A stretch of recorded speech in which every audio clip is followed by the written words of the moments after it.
예, 영상 녹화가 또 끊겼어요. 왜 끊겼느냐 하니까 제가 지금 컴퓨터에서 라마를 딥식을 돌리고 있었어요.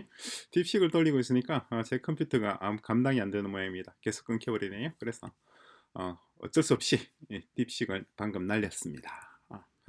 근데 재밌는 건 얘기가 나왔으니까 한 말인데 제 노트북 제가 쓰고 있는 컴퓨터가 지금 이게 한 7년? 6, 7년 전에 샀던 모델이에요. 그러네. 2017년도 샀던 모델이고, 그리고, 메모리는, 8기가입니다. 8기가 메모리를 쓰고 있어요. 그러니까 이게 연식이 한 8년 됐죠. 8년쯤 된 노트북인데, 어, 놀랍게도 딥식이 돌아갑니다. 물론 딥식의 가장 작은 모델, 1.8빌리언짜리 가 돌아가요. 여러분들은 노트북 컴퓨터가 제가 쓰는 것보다는 좀 좋은 거 쓰고 계실 테니까 여러분들 컴퓨터에다가 QN을 돌릴 수가 있을 거예요. 저도 지금 요걸 하나 설치를 해서 돌려볼 생각입니다. QN QWQ 32빌리언 모델을 제 노트북 최근에 산 노트북이 있어요. 최근이라고 해봤자 한 2년 됐습니다. 한 1년 됐습니다만은 그 노트북에 돌려볼 거예요. 어, 뭐 녹화다 말고 갑자기 컴퓨터가 꺼졌어. 지난 영상에서도 컴퓨터가 한번 꺼졌죠. 노트북이 꺼졌었는데 그 이유가 그래요. 자, 계속해서 말씀드리겠습니다. HTTP 리퀘스트 어떻게 사용 이거 요대로 세팅하시면 돼요. 그죠? 요대로 세팅하시면은 요 토큰 어카운트 우리 노코DB 토큰 어카운트 불러와가지고 이용을 합니다. 이 토큰 어카운트는 어디 있느냐니까 여기서 설정을 하는 거예요. 여기서 설정한 거. 자, 그리고 이제 extract 칼럼이 뭘 하느냐니까 그러니까 좀 전에 그 HTTP 리퀘스트에서 테이블을 불러왔잖아요. 테이블을 불러왔으면은 그 테이블에서 칼럼만 이렇게 뽑아서 이렇게 넣었어요. 이렇게 넣었는데 그게 이해가 가는 역할입니다. 왜 이걸 하느냐니까 그 이제 칼럼만 뽑는 거는 이렇게 이렇게 구성을 했어요. 이렇게. 그죠? 요 내용 그대로 보시면 됩니다. 이런 식으로 구성을 했다. 그리고 자 물론 익스프레션이에요. 익스프레션 픽스드가 아니라 익스프레션. 이게 딱 보면은 뭐 제이슨 형식이잖아요. 그래서 이렇게 칼럼만 뽑아가지고 왔고 칼럼을 뽑아온 것을 뭘 하느냐니까 이제 AI 에이전트에 보내줍니다. 그럼 AI 에이전트에 주면은 이제 제가 여기다가 이제 이렇게 이제 입력되는 값, 채 트릭을 해서 요 제이슨 여기 쓰는 그러니까 N에서 쓰고 있는 자바스크립트 문법을 좀 익힐 필요가 있는데 요거 한번 정리할게요. 요거 한 2시간 걸릴 것 같아요. 그러니까 자바스크립트 문법 JS나 혹은 TS 4 N8N 요 강좌를 조만간 하겠습니다. 다음 주 정도. 이번 주에는 다른 거 할 게 좀 있으니까. 해서 여기 있는 이 문법들을 어떻게 다 작성하는지 한번 설명을 쭉 드릴게요. 한 펑션이 한 100개 정도 돼요. 한 100개 정도 되는 거 저도 대략적으로 봤습니다. 강의 녹화하면서도 다시 볼 겁니다. 그래서 여기 지금 뭐냐니까 리졸트 얘는 제가 최근에 가장 마지막으로 입력했던 값이 이겁니다. 그러니까 무슨 말이냐니까 빠져나왔어. 여기 마지막으로 입력했던 얘잖아요. 얘가 방금 봤던 그 내용입니다. 만약에 여기다가 2 더하기 2가 뭐냐 라고 물어보면은 얘가 빙글빙글 돌면서 요렇게 갔어 요렇게 왔어 요렇게 왔어 요렇게 여기서 얘는 건드리지 않고 여기서만 끝내라고 내가 넣어놨어요. 그러니까 데이터베이스는 건드리지 말고 챗 모델선에서 간단한 수학적인 것들은 처리를 해라 그랬으니까 여기로 넘어올 겁니다. 근데 속도가 조금 느리네요. 왜 이렇게 느린지 모르겠습니다만은 이제 방금 내려왔습니다. 아마도 제 노트북이 굳어서 그건 아니죠. 그건 별 상관이 없을 것 같은데. 그래도 또 짧게 얘한테 가지 마라고 했는데도 갔다 왔네. 다녀와서 요렇게 전혀 엉뚱한 데이터베이스에서 답을 불러왔어요. 제가 이 데이터베이스는 가지 마라. 요런 질문은 데이터베이스는 가지 마라고 적었는데 어쨌거나 데이터베이스 가가지고 요런 데이터들을 가져왔습니다. 멍청해요. 그러니까 구글 제미니는 웬만하면 쓰지 마라 라는 게 제 생각이에요. 이 QN이나 딥시크에 비해서 굉장히 성능이 떨어진다는 것이 제가 보이는 판단입니다. 자, 이거 그리고 마지막으로 이제 AI 에이전트에 왔을 거 아니에요. 와서 방금 보시면은 이제 챗 트릭을 마지막으로 넣었던 것이 2-2라고 하는 거였죠, 그죠? 그래서 2-2라고 하는 이 인풋을 받아가지고 얘가 아웃풋을 도출한 게 이 내용입니다. 그죠? 방금 봤던 화면이에요. 그런데 제가 이 시스템 메시지를 분명히 이렇게 넣었단 말이에요. 그러니까 데이터베이스와 관련이 없어 보이는 것을 유저가 물어보는 경우에는 그때는 그 오픈라우트에 있는 챗 모델만 이용을 해서 답을 제공해줘라 라고 적어놨음에도 불구하고 얘가 말귀를 못 알아듣는단 말이에요. 그죠? 멍청해서 그런 거죠. 자, 그리고 나머지 내용들도 한번 보시기 바랍니다. 그러니까 유저가 테이블, 지금 제공된 테이블이에요. US 스탁 밸류에이션 데이터셋. 요거는 뭐냐니까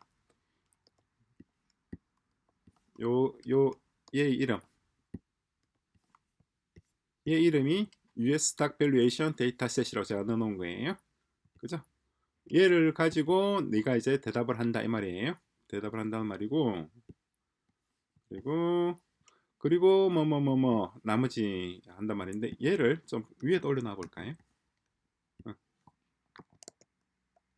그리고 for example, 예를 들어서 for example, if a user asks what 2 plus 2 is, then the answer is 4.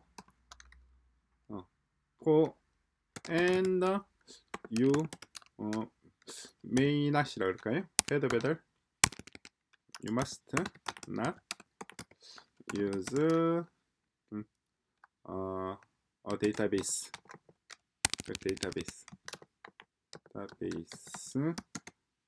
which is 그럴까요?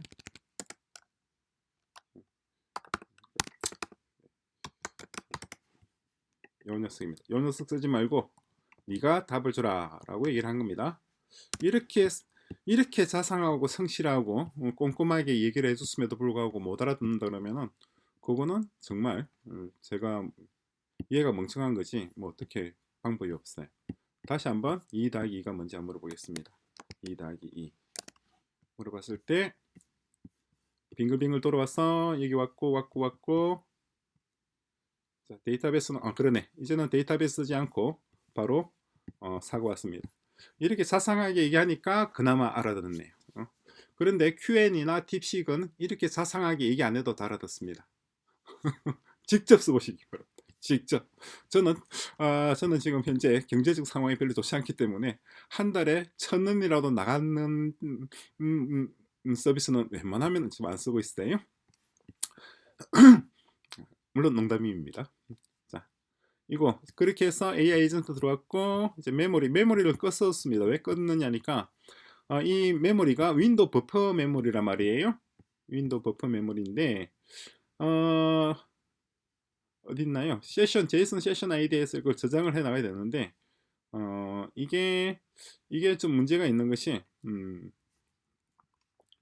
감당을 못해요.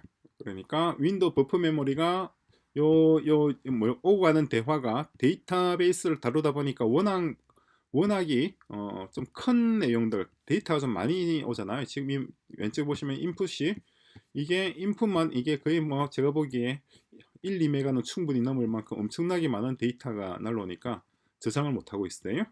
그래서 버퍼를 일단 꺼뒀습니다. 메모리를 끈 거예요.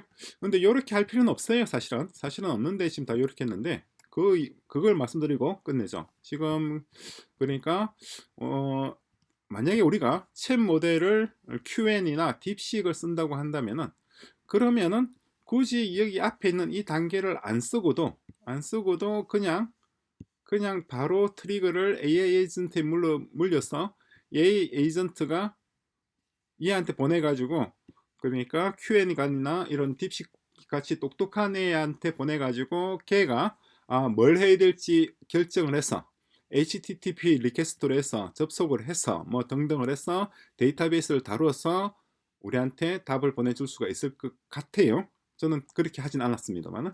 근데 그렇게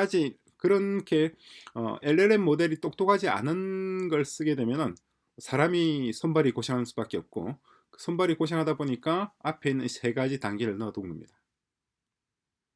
어떤 의미인지 이해되시죠?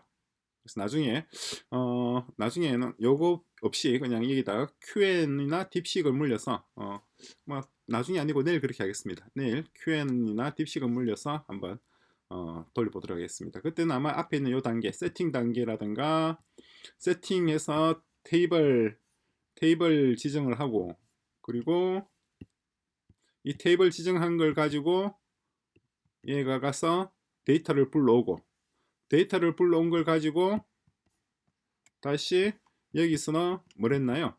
여기서 그걸 뽑았죠. 칼럼을 뽑은 거잖아요. 이 칼럼을 뽑기 위해서 지금까지 일을 한 거거든요. 그죠? 그러니까 만약 우리가 이 칼럼을 이렇게 뽑는 과정을 LLM 모델이 지가 자체적으로 알아서 하든가, 아니면 AI 에이전트한테 네가 알아서 칼럼을 뽑아보라고 얘기를 하는 거예요. 여기다가 시스템 메시지에다 넣어주면 되겠죠. 시스템 메시지도 보다시피 이렇게 source for prompt를 지금까지는 connected chat trigger node 이걸 썼잖아요. 그죠? 이거만 디폴트로 했었는데 이게 아니라 define below를 넣었습니다. define below 해가지고 프롬프트 유저 메시지에다가 시스템 메시지를 같이 결합해서 쓰라고 한 거예요. 지난 영상까지 했던 것과 이번 영상의 차이점이 구별이 되시죠?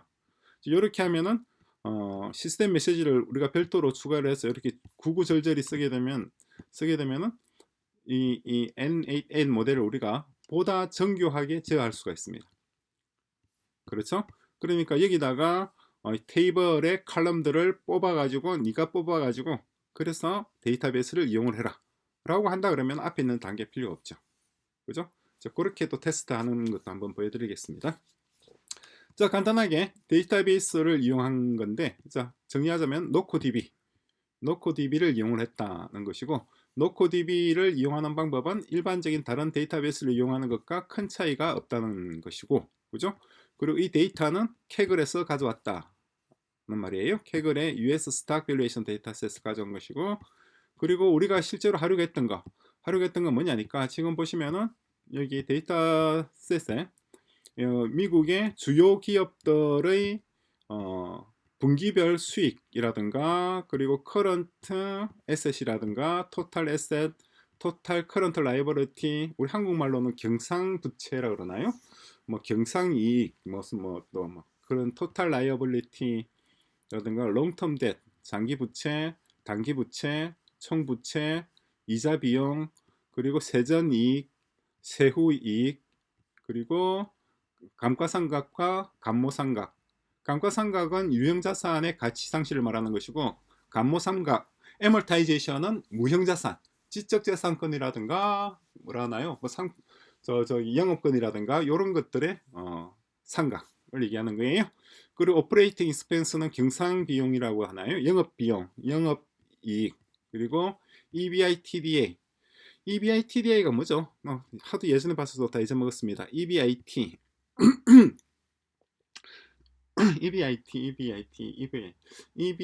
IT는 인컴 텍스일 것 같고, EB는 earning일 것 같고, earning before income tax 좀 되겠네요. 그러니까 세전 이익.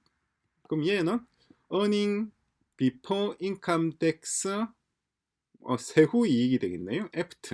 A는 F일 것 같고 모르겠습니다. 대충 그런 의미예요. 이건 다 회계 용어입니다. 그리고 오퍼레이팅 캐시플로우는 현금 흐름을 말하는 것이고, 자본 비용이고, 캐피털 익스펜디처는 그러니까 자본 비용은 상품을 생산하기 위해서 투입하는 장기 자산에 지출된 비용입니다. 그러니까 장기 자산이라고 하는 것은 뭐 기업마다 다르긴 합니다만은 최소 3년 이상 이용할 수 있는 감가상각이 적용되는 그런 자산을 얘기하는 거예요. 그리고 캐시 등등 이렇게 쫙 있어요. 이렇게 쫙 있으면 이게 뭐냐? 이게 있으면은 각 기업에 대한 재무 현황을 파악을 할 수가 있는 거고, 그리고 우리가 이번 이 에피소드를 한 이유가 뭐냐니까, 우리가 예를 들어서 한국에 5천만 인구가 있고, 5천만 인구가 있고, 그리고 예를 들어서 훨씬 더 되긴 합니다만 100만 기업이 있다고 합시다. 실제로는 이게 한 350에서 400만 기업이 될 거예요. 350만 기업 있다 그러면 이 개인과 기업 각각에 대해서 재무제표를 할당을 할 겁니다. 우리가 할 거예요. 각각에 대해 재무제표를 할당을 해서 재무제표를 자동 생성 플러스 자동 갱신하도록 구성을 할 거예요. 자, 그러면은 이 데이터와 데이터들 간에 5천만 인구와 350만 기업들 간의 현금 흐름이 상호 연동되게 됩니다. 그죠? 그러니까 데이터의 상호 연동이 되고, 상호 연동이 되는 것은 이른바 분식이 불가능하게 돼요. 분식 불가능하게 되고, 그리고 뭐가 가능하냐 하니까 전자동 증권 거래소 플러스 전자동 은행이 구성될 수가 있어. 요거 하려고 그러는 겁니다. 우리가 하려고 하는 건. 우리가 하는 것은 분식 불가능한 것이고, 더하기 그리고 모든 것에 대한 모든 데이터, 모든 경제 활동에 대한 데이터를 수집할 수가 있고, 요것이 가능하게 되면은 우리가 전자동 증권 거래소, 전자동 은행, 그것도 그냥 은행이 아니라 글로벌 은행이 돼. 글로벌 무인 은행을 구성할 수가 있어요. 요걸 만들기 위해서 방금 봤던 요거 예제를 가져와서 한번 동작을 해봤습니다. 그러니까 여기 있는 이 형태를 대한민국 5천만 인구 개개인에게 다 적용을 하고, 그리고 한국에 있는 모든 개인 사업자와 법인 사업자에게 적용을 하고, 그리고 이 데이터를 자동으로 수집하고 자동으로 갱신될 수 있도록 시스템을 구성을 하면은 그렇게 된다는 거예요. 그럼 그렇게 자동으로 생성하고 자동으로 재무제표라고 하는 것은 크게 네 가지를 말하는 거죠. 뭐 대차대조표, 밸런스 시트라고 얘기합니다. BS가 있고, 다음에 현금 손익계산서, 인컴 스테이트먼트라고 얘기를 해요. 현금 흐름표는 캐시 플로우 스테이트먼트라고 얘기를 하고, 그리고 지분표는 리테인드 어닝 스테이트먼트 등등 이렇게 표시를 해요. 그죠? 이게 주요한 재무제표인데, 이 재무제표를 자동으로 만들 수 있어요. 자동 생성. 자동으로 만들어서 자동으로 할당합니다. 모든 인구에게. 자동 할당하고, 그리고 한국에서 이루어지는 모든 경제 활동을 반영해서 자동 갱신되게 할 수가 있어요. 자동 갱신하게 되면은 방금 봤던 이 표가 만들어지게 됩니다. 이 표가 자동으로 갱신된단 말이에요. 그죠? 자동으로 갱신되면은 그러면은 당연히 전자동 증권거래소나 전자동 글로벌 무인은행이나 혹은 전자동 국세청 같은 게 간단하게 만들어지게 되죠. 전자동 국세청도 구성될 수가 있고, 그리고 전자동 통계청도 구성이 될 수가 있고. 그래서 제가 지난 에피소드에서 우리는 주식의 가치를 평가할 필요가 없는 증권 시장을 도출할 수 있다고 제가 말씀드린 적이 있죠. 한 에피소드 한 2개, 3개 전에 그렇게 얘기했는데, 그 얘기가 이 얘기를 말하는 거예요. 자, 간단하게 데이터베이스를 이용해서 N8N을 구성하는 것을 살펴봤습니다. NocoDB 이용하는 것하고, 그리고 여기서 삽질 제가 정말 1시간 넘게 삽질했어요. 이게 맞는 모델을 찾느라고. 맞는 모델을 찾고, 그리고 또 그 모델에게 적절하게 프롬프트를 입력하기 위해서, 프롬프트 입력은 여기서 했습니다. 여기에서 프롬프트를 어떻게 입력을 해야지 얘가 잘 알아들을 것인지, 정말 띨띨한 LLM, 구글 제미나이 같은 것들을 가지고 정말 고생해서 이렇게 구성을 한 거예요. 여러분들이 Q&A나 딥식을 쓰게 되면 이렇게 할 필요 없습니다. 걔네들 똑똑하기 때문에 대충 말해도 다 알아들어요. 그래서 바로바로 답변을 줍니다. 그나마 구글 제미나이 중에서도 이 모델이 어디 갔나요? 제미나이 중에서도 지금 설정해뒀던 이 모델 제미나이 2.0 플래시, 요게 그나마 똑똑합니다. 얘 아니었던 것 같은데. 얘 맞는지 모르겠네. 얘였는지 다시 한번 볼까요? What was net income? 그대로 그냥 복사 이전에 했던 겁니다. 그냥 쓰죠. 그냥 What is net income of cook in 2023? 이렇게 보죠. 조금 전에 질문한 것보다는 조금 간단하게 질문했어요. 데이터베이스까지 갔다 왔고 오픈라우터 돌렸고 해서 역시 못 알아듣네. 그죠? net income of 없다. 더 리절트가 없다. 대충 얘기하더라도 이게 무슨 말인지 알아들어야 되는데 이걸 못 알아들어요. 그러면은 좀 더 자세하게 적어줘야 됩니다. 좀 더 자세하게 What is net income of 얘가 티크잖아요. 티크라고 표현되어 있어요. 테이블 이름이 티크로 됐으니까 있고 그리고 얘는 칼렌더 이어 그리고 그리고 is는 과거형으로 was로 좀 더 똑똑하게 알아들으라고 요렇게 한번 줘보죠. 자, 좋습니다. 그러면 net income 파트가 있을 거 아니에요. net income이 어디 있나요? net income이 어디 있는지 모르겠다. 여기 있네. net income 있죠. 그리고 2023년도니까 이게 2023년도이고 그리고 요 기업 이름 구글이에요. 구글이고 얘는 티크로 표시되어 있습니다. 그죠? 티크 그러니까 약칭 정권거래소에서 이용되는 기업명의 약칭을 티크라고 표현해요. 정권거래 안 해보신 분들은 이게 좀 생소할 수도 있겠습니다만 자 이렇게 물어줬는데 그럼에도 불구하고 못 알아듣는단 말이에요. 그러니까 이럴 때는 다시 이걸 바꿔가면서 그죠? 플래시 익스프레스 프리 얘 말고 여기 뭐예요? 이 모델 중에서 프리 모델이 방금 있었던 게 다 들어왔는지 하나도 안 보이네요. 프리 모델 찾아서 다른 거 넣어가면서 해봐야 돼요. 자 이렇게 정리하겠습니다. 그래도 하다가 혹시 막히는 부분이 있으면 우리 팀 주피터의 대화방에 들어오셔서 질문하시면 제가 말씀드릴게요.